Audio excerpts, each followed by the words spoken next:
Hello and welcome to Just Keep Writing, a podcast for writers by writers to keep you writing. I'm Marshall. I'm Nick. I'm Brent. I'm LP. I'm Will.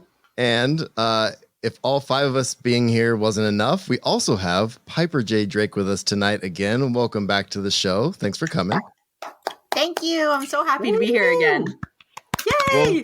Well, we love having you here. And you are coming tonight to talk to us about non-Western story structures and how they contrast with Western story structures. I cannot wait to have this conversation. So I'm just going to pass it over to you.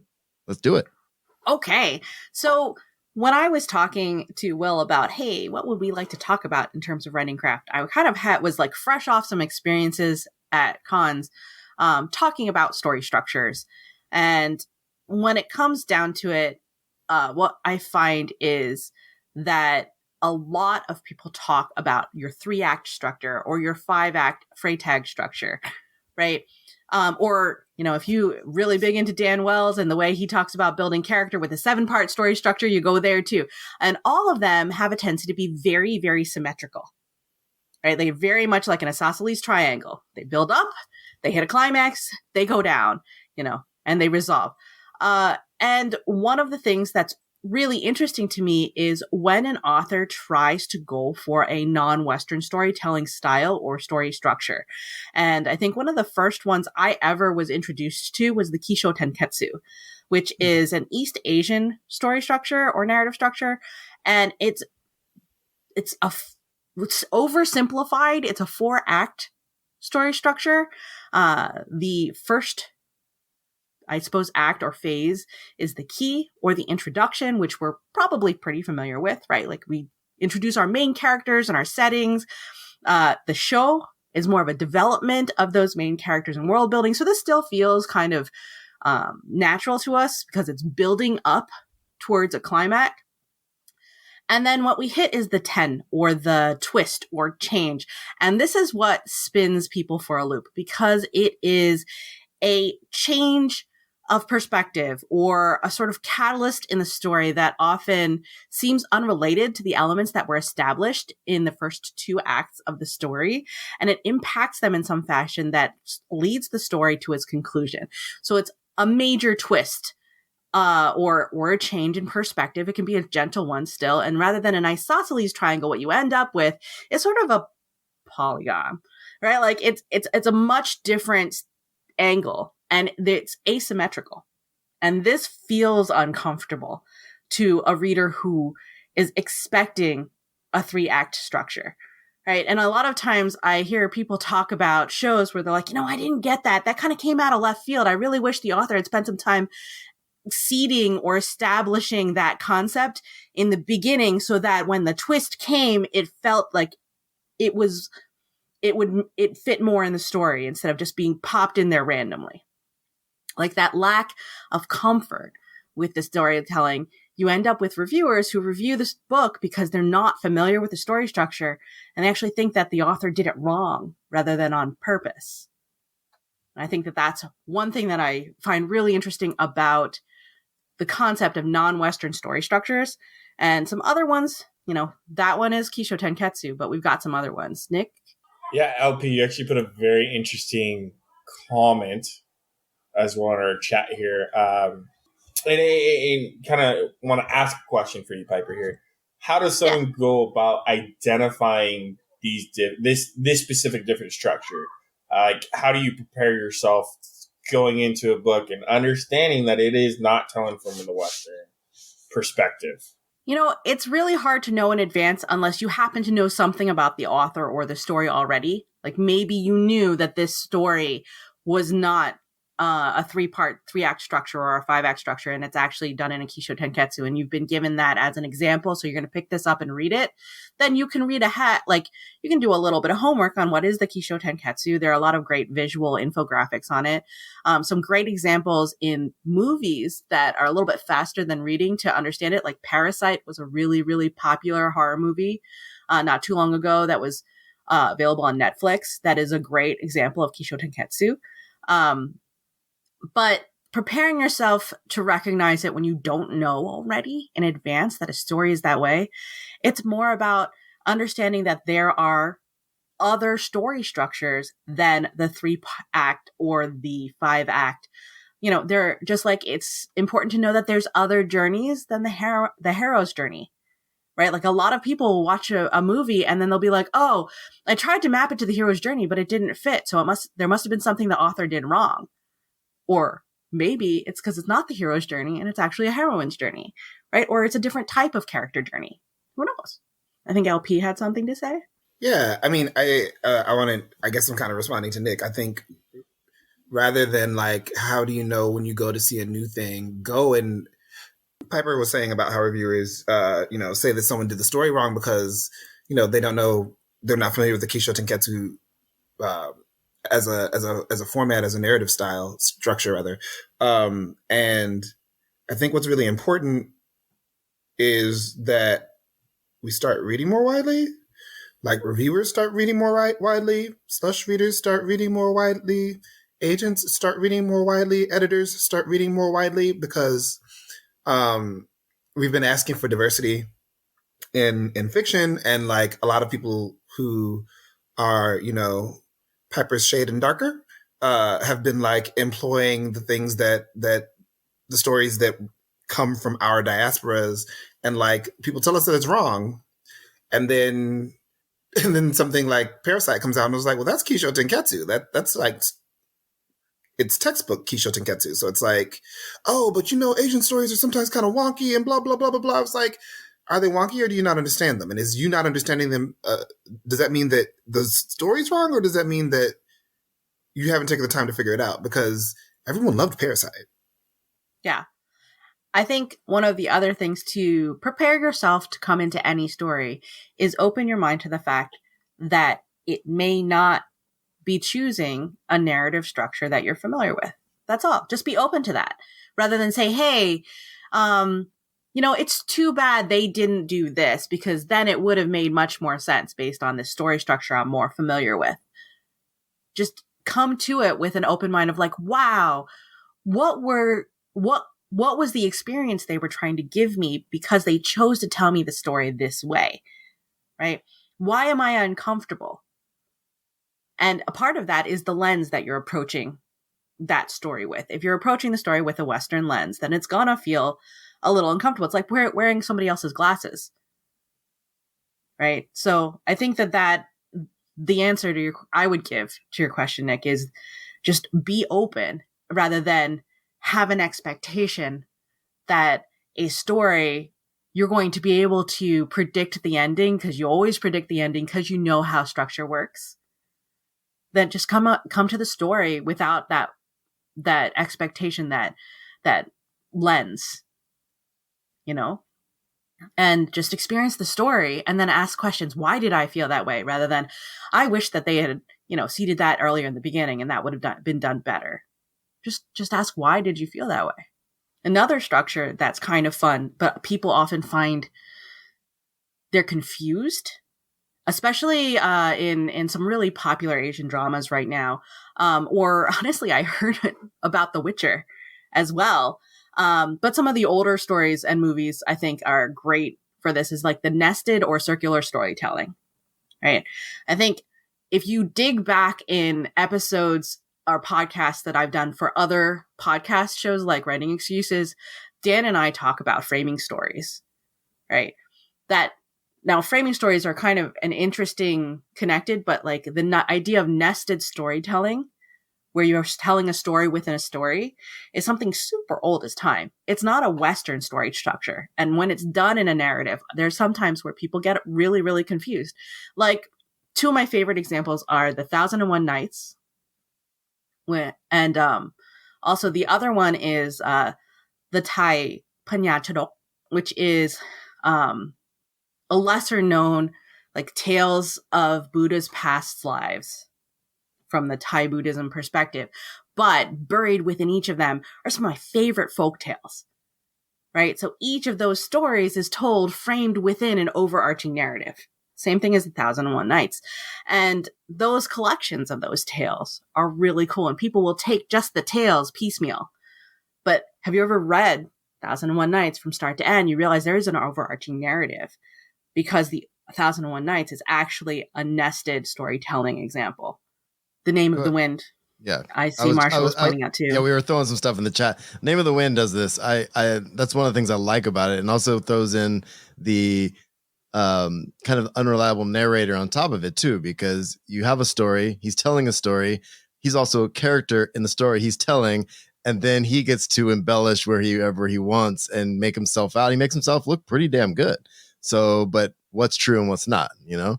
Oh yeah. You guys are crazy. Go ahead, Will. I think another interesting and different form of storytelling comes from manga and anime, and it's the short story use of introducing a character. You know, when you look at the anime Toradora, it is all about meeting the main character who is trying to get a new hairstyle to make him more approachable. And it's through these little short stories that in Western culture would be like, well, that doesn't move the story forward. Why is it here? But really, it does establish a lot about the character. It's telling us a lot about it just through everyday things. And I've seen that in a lot of comic books crossing over to Western and even some Western storytelling. And constantly the reviewers have been, it starts off really slow. But really, you're just not used to that type of story frame that really does tell a lot of it, you know? And what I really wish is that we would see a wider discussion outside of like what we're doing today. Like, I think even in creative writing programs, we need to have a wider discussion of, you know, how to understand story structure through a non-Western lens, because if anything, I feel like it's going to make all of our stories richer, you know, and more powerful as we can start to play with these structures and have fun with them. One of the things that I really thought was funny, because I was mentioning prior to us starting the podcast, is that Piper Mommy is visiting me for the first time since prior to the pandemic. So it's been like 2-3 years now, 3.5 years since I got to see my mother. And first thing she said was, A, I want to eat these things that you make. So I'm cooking like for 3 weeks. And also B, she wanted to binge watch several Asian dramas that she's been wanting to watch and get my reactions from. Because both of us love to watch Asian dramas together. And so we binge watched several different shows, but one of them that we're currently watching right now is The Untamed, which is a Chinese wuxia, which I may have pronounced incorrectly, so I apologize. But The Untamed is sort of an epic boys love storytelling style. We're talking 50 episodes, 45 minutes a piece. Like, this is an investment in time, but it is glorious and wonderful. And I'm going to spoil it a little bit because I want to get into the structure.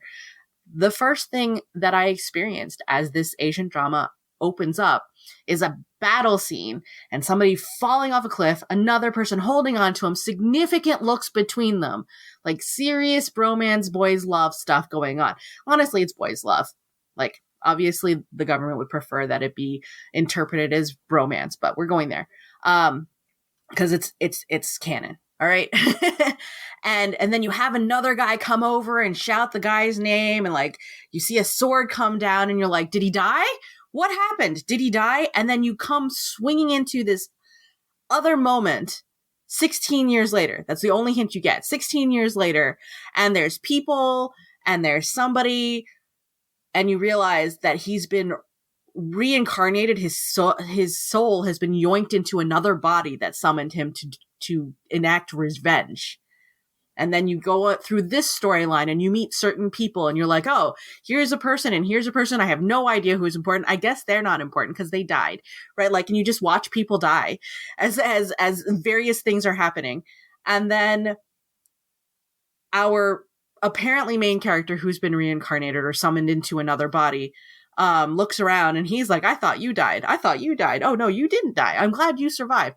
Right. And he's just, suddenly he's in combat with a stone dancing goddess, and he overcomes the stone dancing goddess, but he passes out and he goes, what brought us all to this moment?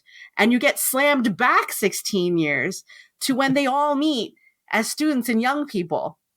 And you start to get to know, and you literally go through the next 20-something 45-minute episodes, learning about these various people you met in the first episode, or second episode, depending on if you're talking about the battle scene or the 16 years later.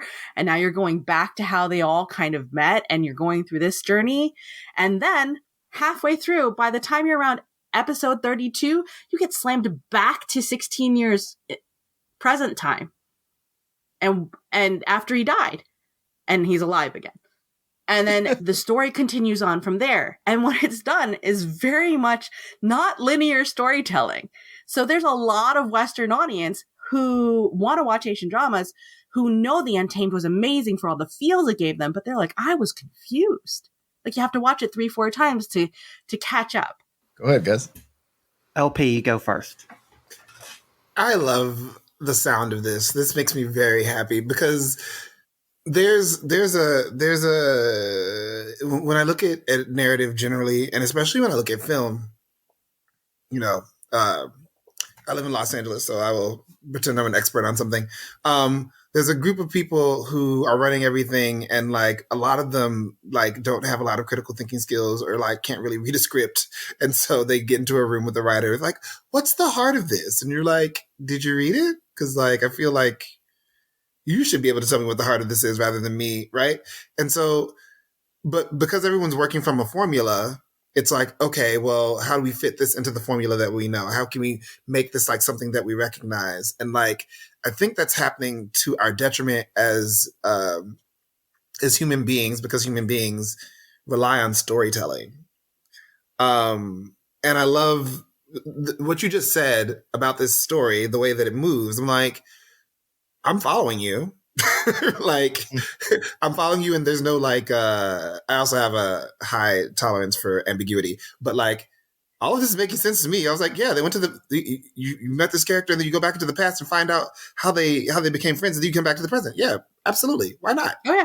And it's interesting that like, there are a lot of ways to tell stories, and I think we're doing ourselves a disservice when we don't invest in the range that's available to us as storytellers, as readers, as people who consume story. Yeah, absolutely. I think also what's kind of fun is like, wasn't The Witcher a Western produced show? I'm not talking about the game. I'm not talking about the canon that's been established in advance of that. I'm talking about the actual show, of which I've only seen season 1.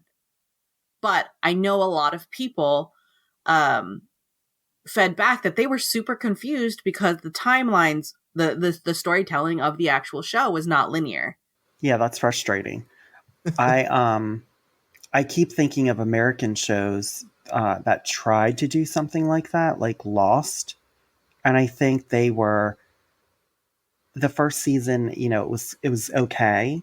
And I think they relied a lot on that. And Heroes, good point. But for my webtoon Vessel, I've made it a point to, every 4th episode goes into the past.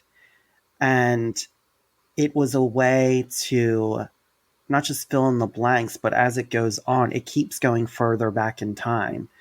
And then it goes to the forward one. And I like that form of storytelling. I don't think it's jarring. I find it to be interesting. And I also think another reason why we don't see it in Western culture is because it was dominated by white men. Because if we have to constantly be looking back at history and connecting it to the present, they would have a big problem with it, and I think that's one of the reasons we don't see it at all. Go ahead, LP, you got something to say? People aren't benefiting from the video feed on this one. LP's face is priceless. Yeah. Nick, you were going to say something? Yeah, no, I just want to touch on The Witcher season 1 because it is like, I feel like as people were watching it, the entire audience all of a sudden in episode 4 realized, oh my gosh, there's 3 different timelines, and this is what's been going on. Everything makes sense now. It was like not a big reveal, but the frustrating part about that is it changed different characters, but Garrett, who was in all 3 timelines, didn't really change outfits that much. We still, so it was hard to tell at first until certain events synced up. And that's when I was like, Love it. Okay, this works for me. This makes sense now. Like, I'll rewatch this entire first season 4 times. Look, Garrett can stay exactly the way he was dressed, except when he got into the hot tub, because that was glorious. Fair. I mean, we did LP? see him bathe several times. Which I think is important. But there were no washcloths. And So a few other things. so like I'm about to spoil a book that's been out for years, so this is not my problem or my fault. I think I know that the second person bothers a lot of people, but like the 5th season also does a really good job of this with I'm sorry. Spoiler alert for 5th season will mark a place and that you can fast forward the podcast to, but like it's been too long and you should have read this by now. The 5th season does 3 timelines, and in addition to that, at the end of each section, there is some kind of expository apocrypha, which kind of lets you know that the history of the world is an unreliable narrator. And so when Will was talking about how like every 4th episode it goes into the past, like it deepens the world building in a way that teaches you about the world, but also makes you critical.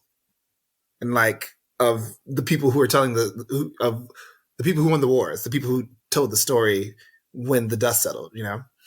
I think also by going to the past sometimes you can also see that complexity of people and the complexity of a society, because it doesn't, you can see where people could have good intentions or their intention isn't what they thought it actually was or what it turned out to be. You know, and I think you see this a lot of time in society when you pay attention closely and when you can critically look at and critique certain aspects of our society where you're like, yes, that was your intention, but your intention was fueled with like racism or homophobia that was so inlaid and it's actually made things worse. So I think these are all reasons that we need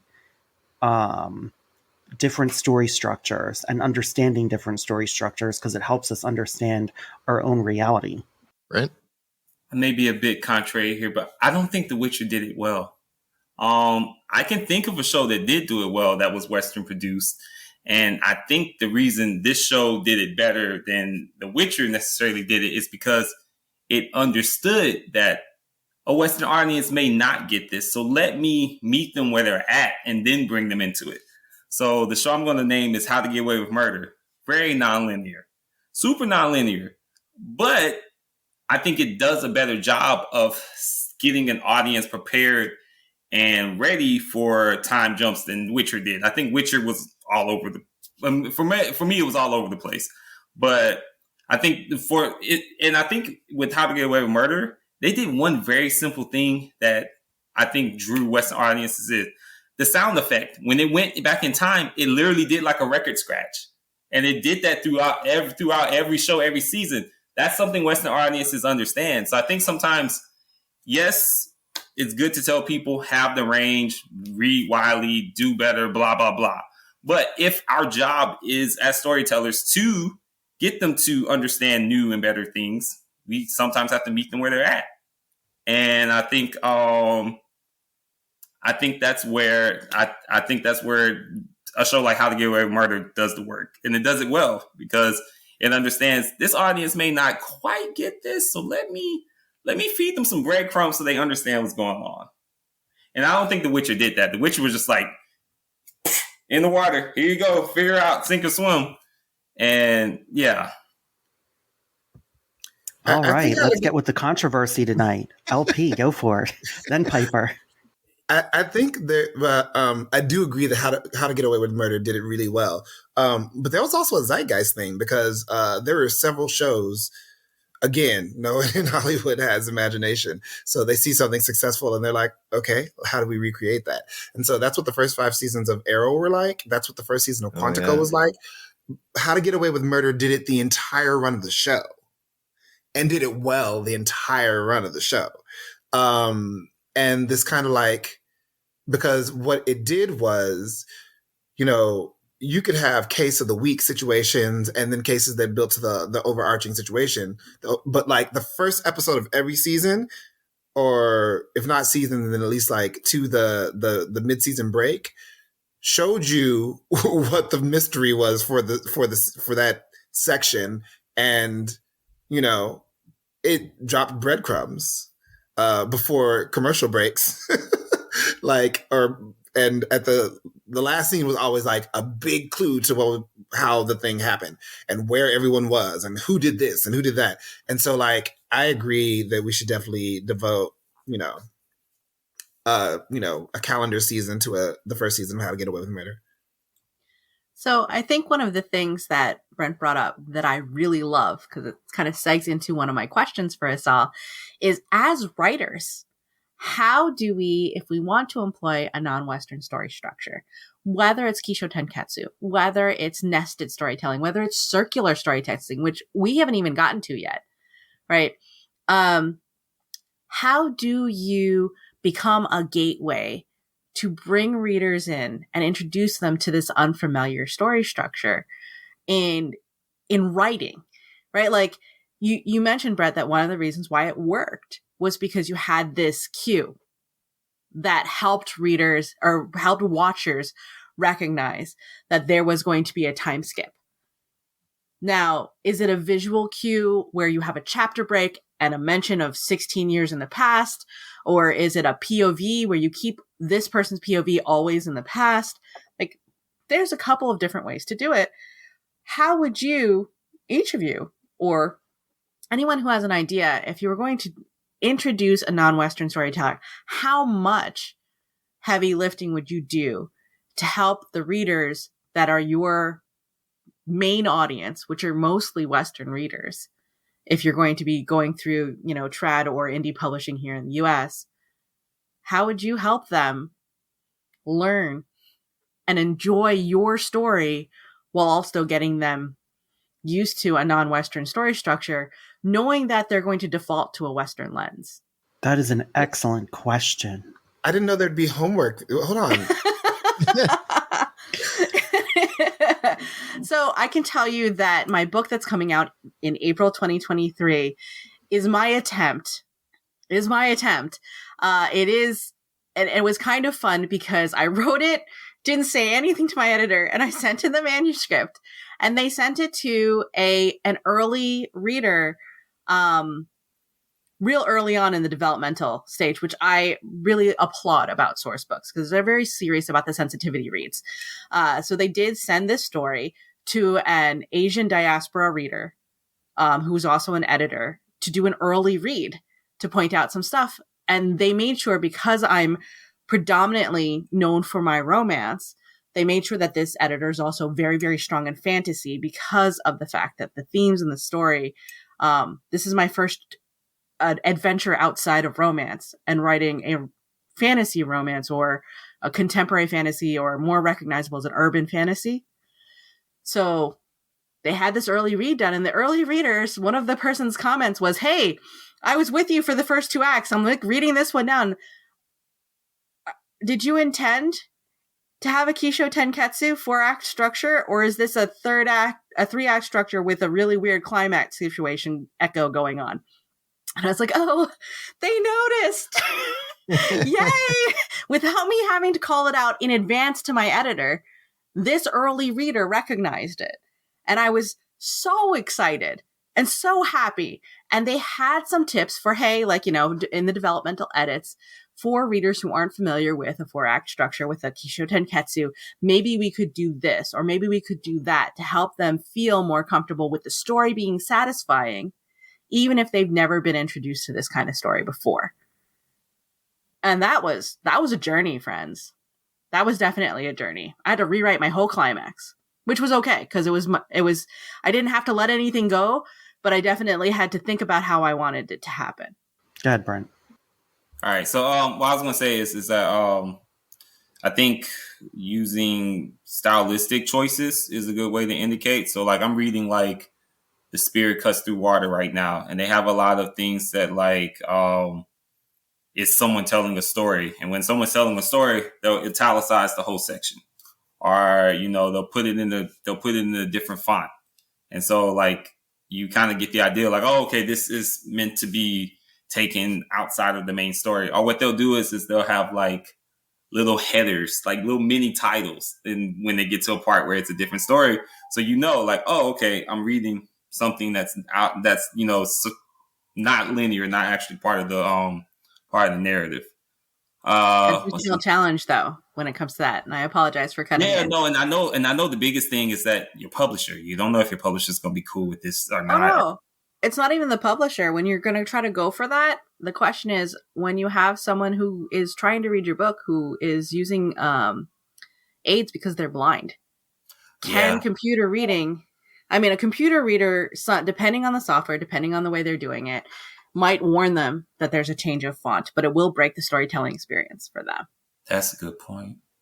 So from an accessibility perspective too, there's some thoughts there, right? Like an audiobook would be different because a lot of people who are visually impaired may decide to choose to listen to audiobooks too. So then it's on the narrator. Right. But then again, the narrator is not going to say that this next section is in italicized, right? Like they're just going to continue to read. Right. And then it's a narrator choice as to whether or not they're going to change their cadence or change their voice to indicate the change in font. I did just listen to an audiobook where they definitely did that. So I mean, I guess it just depends on if they're willing to or not. But yeah, that's the only thing I can really think of off the top of my head is if you do a stylistic thing. Because what I wonder is like if you just don't go for it, like how many people do you lose? Or maybe you just maybe that's just the game you play when you're doing something outside the norm. With anything writing wise, you just gotta calculate your losses. It's tough, right? Like, so I am a little bit more established as a writer with a few books behind me in my backlist. And I will admit, absolutely confess to the fact that I made choices, especially early in my career, to write books that are early in my series, right? Like, so I have the True Hero series. I have the Safeguard series. I have the London Shifter series. I have the Triton Experiment series, all in my backlists before I've gotten to the Mythwoven series, which will launch this year, right? They're all different universes. They're across different subgenres. Almost all of the first books in those series are hit the genre and hit it well in a conventional way and storytelling style. I have conventional characters. I have conventional storytelling. And I introduce everybody who's going to come up later in the series in those books. And so I have an audience who's hooked on the series and invested in learning more about these characters as they move forward through the series. And then in each book after that, I start to introduce to my readers, I add them a little more spiciness, right? Like maybe we've just got, vanilla ice cream in the first book. And then I add lotus seeds. Because if you've never had lotus seeds boiled in simple syrup and then poured over vanilla ice cream, I strongly suggest it. It is glorious. And then the third book, I might decide, hey, let's introduce a Thai pepper simple syrup poured over kaffir lime ice cream, right? Like, so we've now taken a journey through the series and you didn't even know that you've been introduced to flavors and experiences that you didn't know. But I made choices at the beginning of those series to hook in a broad audience and then bring them on to the experience because they're hooked and invested in the world already. And what that ended up being with True Hero series is that I did hook them in and have them in love with the characters so that I had completely people of color by books 4, 5, 6. LP, are you going to talk about the thing you put in the chat? Because I want the answer to that question.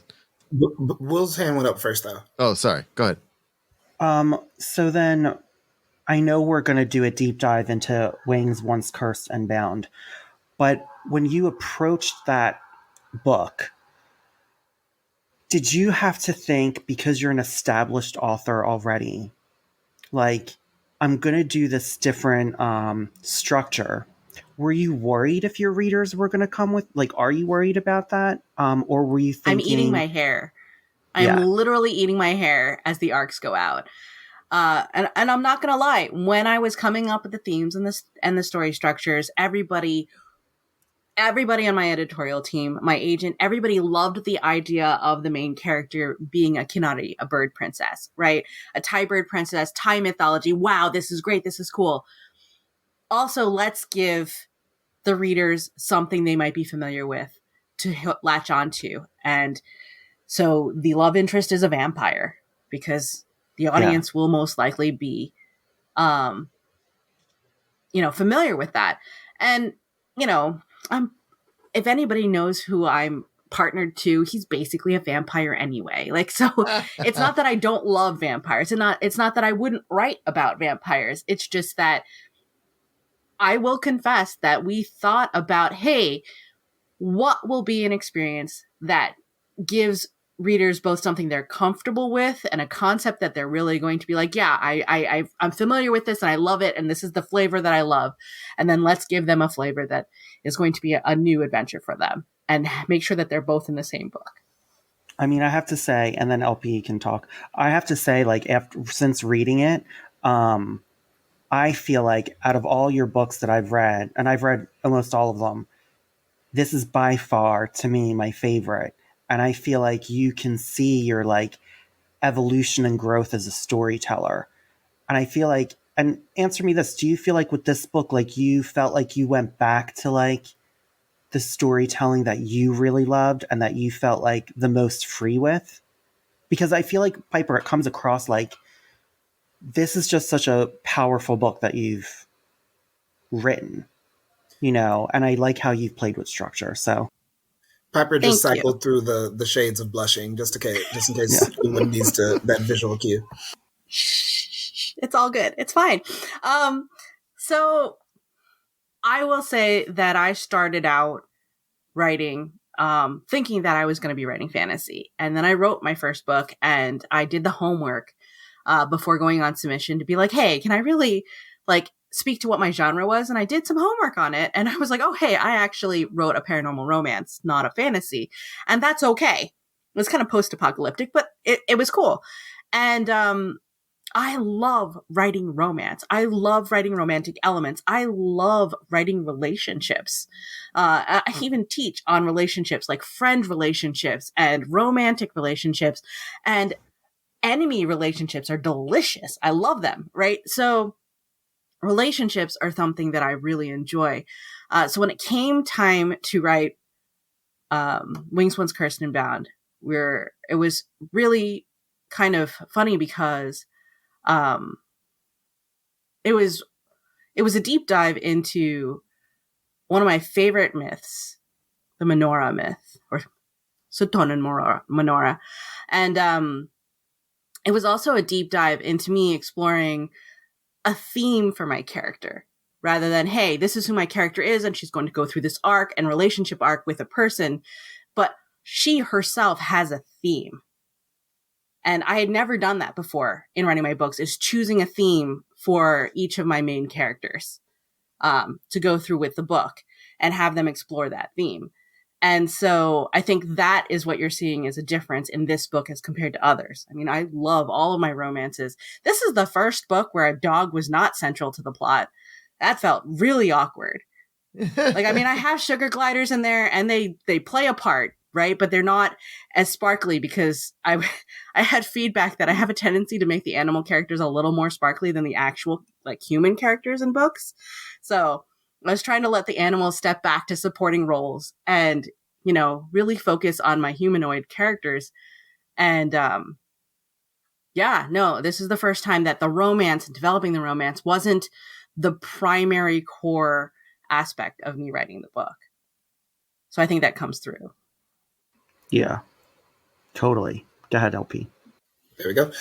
So here, my zhuzh is that, writing speculative fiction, doing speculative things.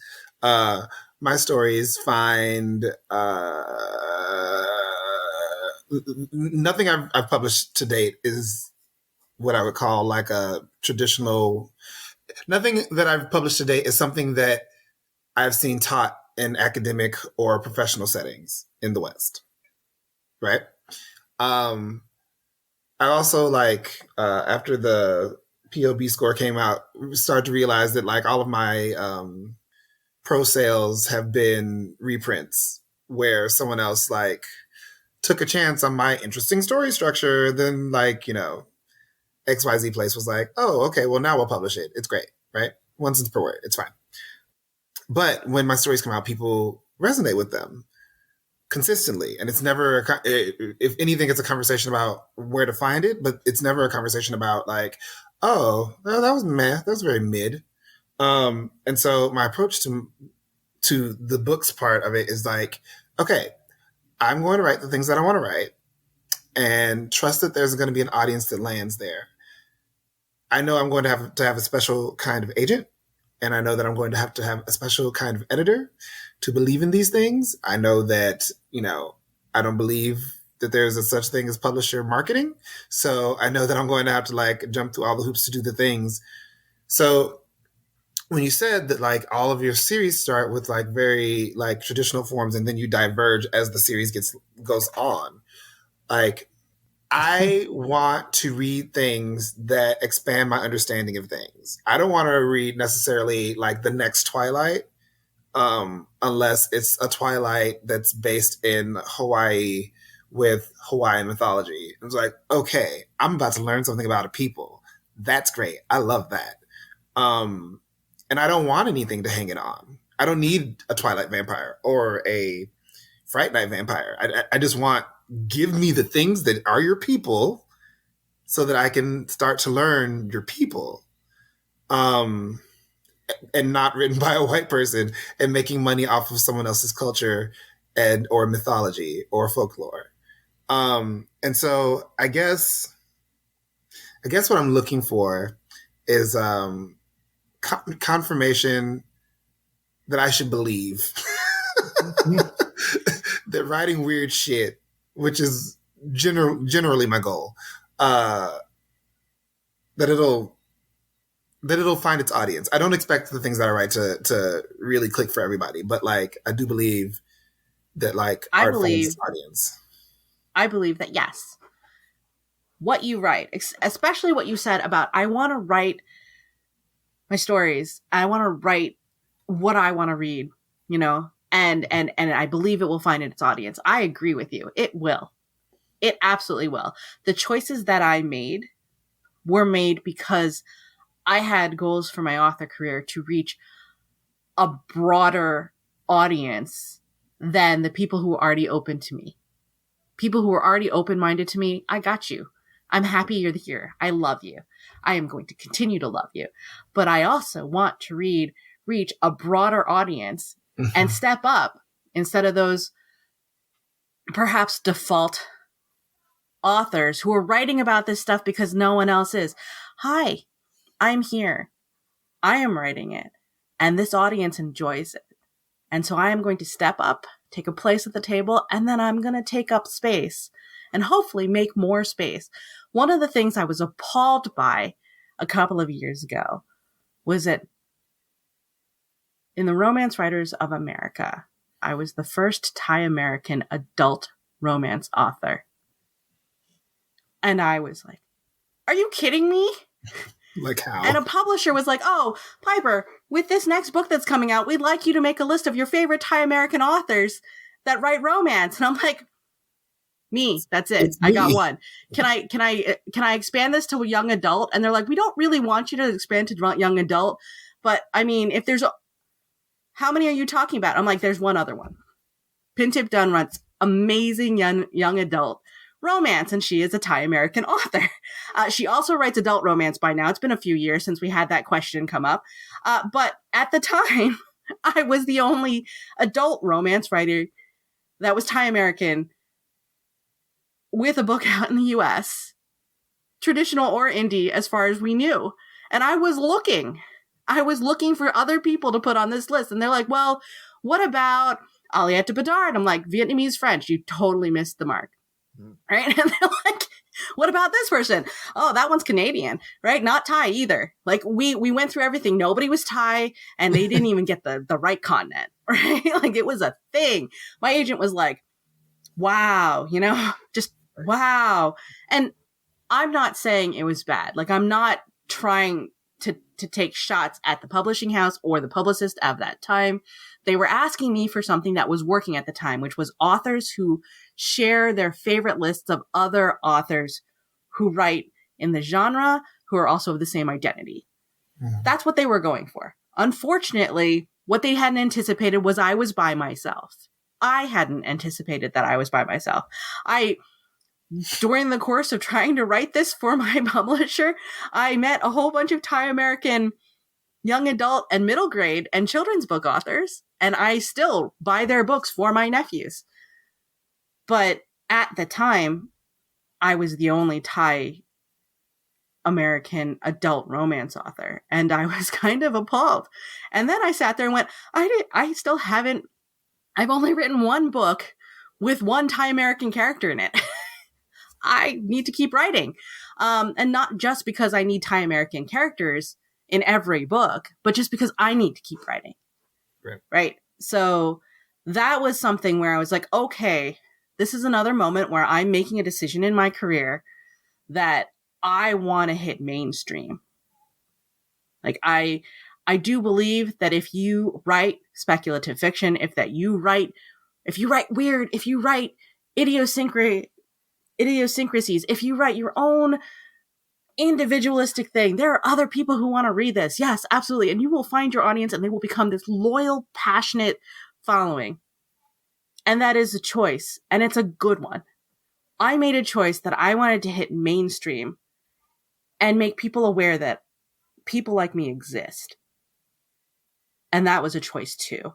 And then once I had the chance to step into the room and make people realize I existed, I wanted to give them my flavors on things, to introduce them to the fact that there could be more, right?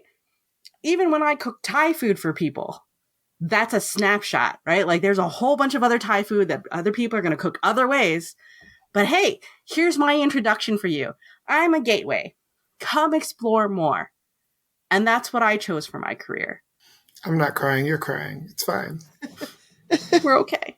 We're going to be okay. We're all okay. It's not happening. This is just a really good moment to say this is why we love you and appreciate you so much. Like, you know, like Marshall and I have known you for some time, and I know Will has too. And it's always amazing to hear you talk and speak, especially about the things that you're passionate about. So thank you for sharing all that with us.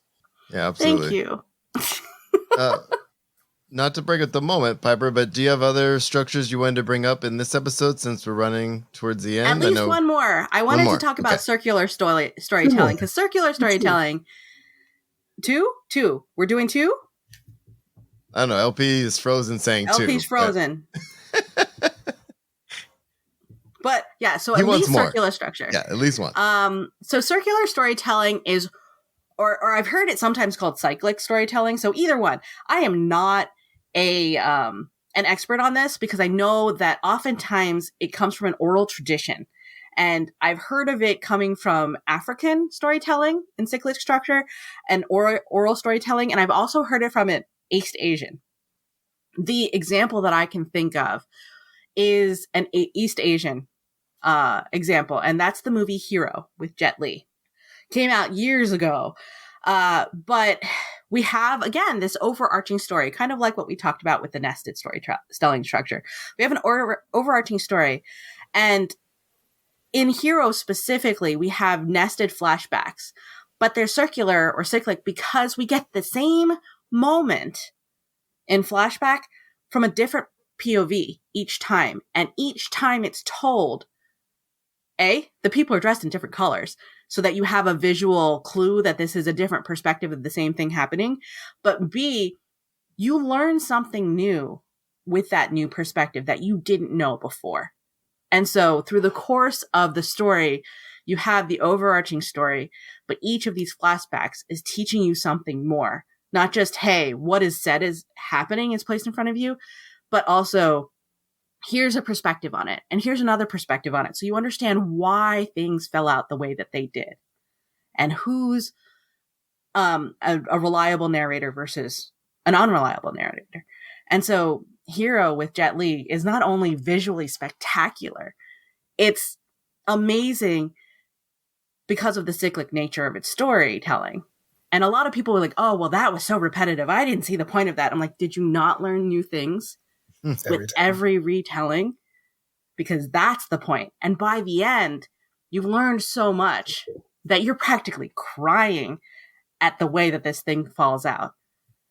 It's amazing. So I just really, really would love more circular or cyclic storytelling introduced in a way that we could learn to appreciate it in the written format, even though it has kind of oral history and background. Like, I can understand how, could you imagine how impactful and dramatic it would be for an oral storyteller who is just really well practiced telling you an epic story in circular storytelling, where the audience knows parts of it and participate in it as they're, doing the refrains. Like, that whole experience would be amazing. And now, how do we do it in writing craft? Do you think that's something that has to be outlined, or can you do it through discovery writing, or do you think it has to be a mixture of both? I think you could do it for discovery writing for sure. Mm-hmm. Like, because every iteration you could learn something too. Like, how many discovery writers do we know going, oh, this happens. I know this happens. I didn't know that 3 days ago, but I know it now. Right. Like, so I definitely think that you could write a circular story, or a circular storytelling narrative, through discovery writing. I think you could plot it too, but I think it's accessible to writers who lean farther to one or the other. I'm a writer that kind of weeble wobbles back and forth between the two all the time. I'm rather chaotic. So I can definitely see how you could write a circular narrative that way. It's also a form that shows up in songwriting, in that, like, predating the verse chorus structure that we know so well now, like AAA or AABA songs, like there'd be the title at the top or the bottom of the A section. I'm sorry, this is going to go fast. But every time the title comes around, it means something different or slightly different. And so, like, songs like By the Time I Get to Phoenix, or Don't Take the Girl. It's a country song. Just I'm look it up. I'm like, boop. I know this one. I know this song. Oh, okay, Nick, you better know things. But yeah, it's actually a style that, like, shows up a lot in the American Songbook, where every time the X event happens, it means something different every time. I also put in the chat, I was talking about the Black Star Trilogy by Marlon James, which I haven't started yet, but I do know that each book is a recounting of the same events from a different person's perspective. I have other questions about it, but I guess I'll have to read them to answer those. Oh, I would love to do a book club with you on it. I read them. Of course you did. Yeah, that was my books last year. Sorry. Should we fast? So yeah, those were the non-Western story structures that came to mind when we were talking about, like, hey, what are these story structures that we're unfamiliar with that have popped? And honestly, I've seen books get some interesting, maybe not so generous reviews because the reviewer didn't recognize the story structure and tried to say that the author should have made other choices in narrative to fix that problem. Piper has a book coming out, Wings, Once Cursed and Bound, and it is released on when, Piper? April 11th, 2023. It's actually the week of Thai New Year, Songkran. Amazing. So that's going to be fun. And just so our listeners know that we are going to be having an in-depth interview about the book with Piper that will come out after the book is released. Like, it's going to be released in April. Our episode interviewing Piper about the book. So when you're hearing this, it's still going to be available for pre-order. Pre-order it. Read it when it comes out, so when you're ready for the episode. Please do pre-order, because it lets my publisher know that you want this series, and it is a series. And this has been Just Keep Writing, a podcast for writers, by writers, to keep you writing. You can find us at justkeepwriting.org. Follow us on Facebook, Twitter, Instagram, and YouTube. Feel free to reach out to any of us on our social medias, and please jump in our Just Keep Writing Discord channel. Links to all of that is in the show notes. Lastly, please support our show by going to patreon.com/justkeepwriting. We offer daily writing prompts, early access to podcast episodes, and much more. Thanks for listening, and just keep writing.